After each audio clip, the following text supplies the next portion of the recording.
Warning, there will be spoilers for The Bad Batch Season 2, Episode 5, titled Entombed. If you haven't seen it, proceed with caution.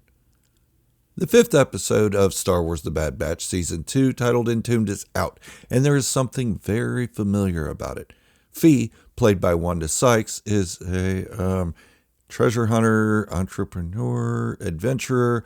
Okay, she may have been a pirate at one time if she still isn't. But she knows how to get to the Bad Batch by connecting to Omega, being a child with an adventurous side. When Omega and Hunter return from a scrapyard, she sees that one of the items that Omega has brought back isn't actually junk, that the piece is actually a compass to a legendary treasure in the Kaldor trinary system, called the Heart of the Mountain. With a little hesitation, the Bad Batch decide to go on this adventure with her, but what they find is more than just a pirate's tale. Before continuing with my review, a word from our sponsor, me. Hit the subscribe button and give the video a thumbs up. Now, back to the show. This review will be a bit different than others I've done in the past for The Bad Batch Season 2, so stick around to see how. When the Bad Batch arrive on Kaldor, they realize there are no signs of civilization, and apparently there are also no signs of bacteria or any other biodegrading organisms. I'll get more into that in a bit. The surroundings appear scorched, and it's noted that the planet's surface has been raised. That's a weird word for saying everything has been destroyed, isn't it? Anyways, the compass leads them to a mountain, one that seems like a dead end, but Fee discovers that the compass is actually leading them inside the mountain, not around it. Once entering the mountain, the team go through a series of puzzles that lead them to the heart of the mountain. Once the treasure is retrieved, the mountain comes alive, and it's revealed that it's actually a monstrous machine buried in the 1,000 years of sediment.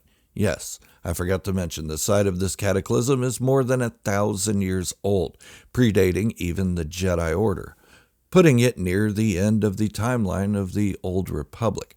When the machine comes to life, it immediately begins emitting energy beams and destroying the planet's surface once again.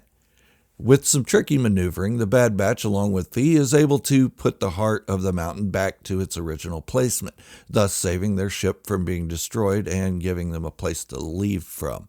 The heart then melts and dissolves, and all is right again. Only the team has to leave empty-handed for all their troubles.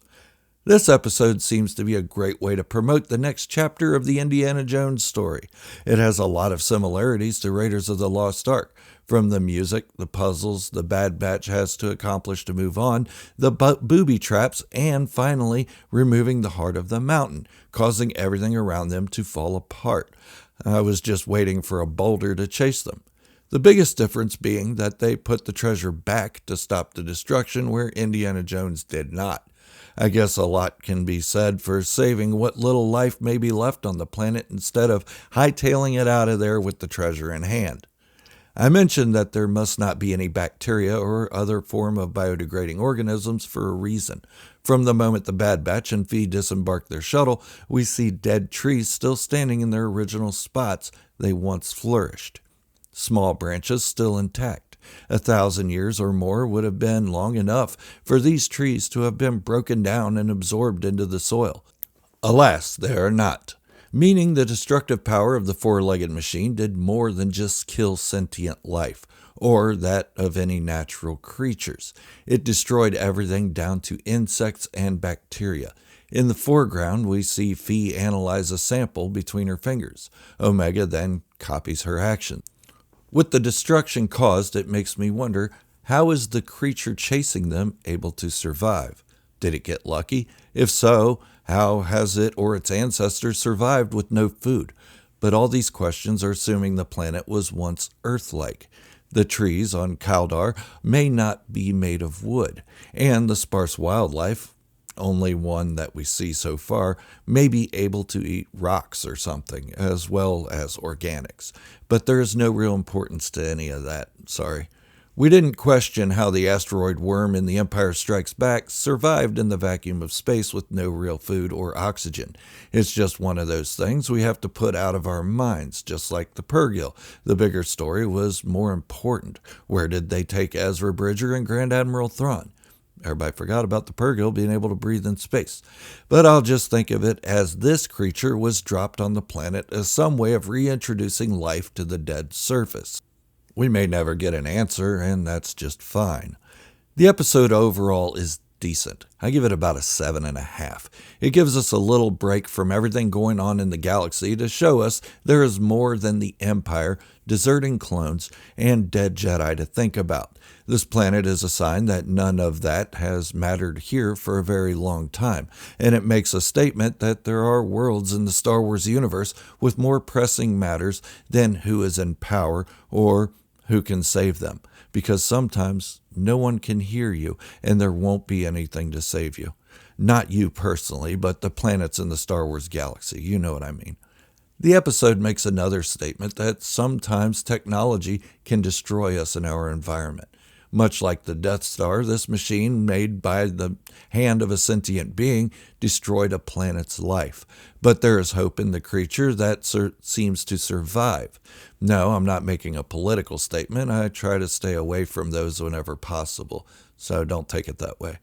It also gave us a break from putting Omega into battle or removing her from battle. She was allowed to be a kid, and she did what most children would do in her situation. She went exploring. How many of us pretended we were off on an adventure to find hidden treasure when we were kids? Well, Omega got to do it for real.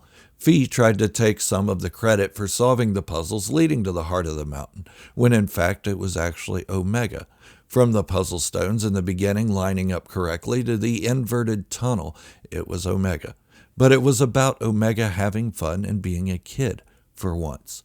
But I'm sure Fee will have an interesting spin on the events when she returns to tell the tale to the regulars of Sid's Cantina.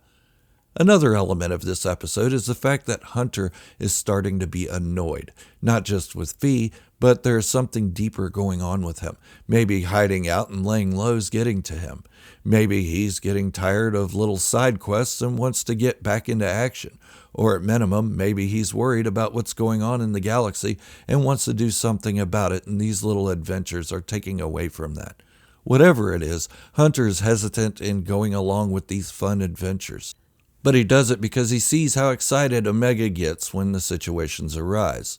Wrecker seems to always be down for a good side trip, especially one that allows him to use his enhancements, carrying large pieces of scrap or turning stone keys that any natural person would be barely able to move, or getting into a fight. He's in his element. Tech is about the same. As long as he gets to use his enhanced brain skills, he's along for the ride. Echo, well, he seems to just be a Swiss Army knife most of the time. Sure, he has some abilities that complement Tech, but he's mostly a gadget. That isn't a bad thing. I'd just like to get more into how he feels about everything going on in the galaxy. Remember, he was once what the Bad Batch considered a reg. And Echo has personal attachments and feelings that probably make him wonder what happened to those who shared such a close bond with him. But I'm sure we'll see his thoughts on that eventually. I always have to rein myself in when reviewing this show, as there are adult elements to the show, but a lot of the episodes are geared toward children. Not toddlers, but 10 to 12-year-olds. I'm not in that category, and it takes me a moment to realize I'm overanalyzing things with my adult mind. Sometimes I realize it after I put it out there for the world to see. There's a time for that in the Bad Batch, with such episodes like The Solitary Clone. But for the most part, this show is an adventure story. From stealing treasure from Count Dooku's palace to riot racing to treasure hunting on a dead planet. It's about the adventure, and this was a fun little side quest adventure. For now, I'm just going to enjoy what they show me. I have no doubts that Dave Filoni will get back to the overarching story eventually, as we still have 11 episodes in this season to go. Then, The Mandalorian. I know it's a bit self-centered to say, but I feel like The Mandalorian was made for me. It's been my favorite Star Wars culture since the Expanded Universe novels and comics. But let me know what you think of The Bad Batch Season 2, Episode 5, titled Entombed. I'd love to hear from you. I do read all comments and try to respond to as many as I can. Also, another word from our sponsor, me. Hit the subscribe button and give the video a thumbs up. It's much appreciated.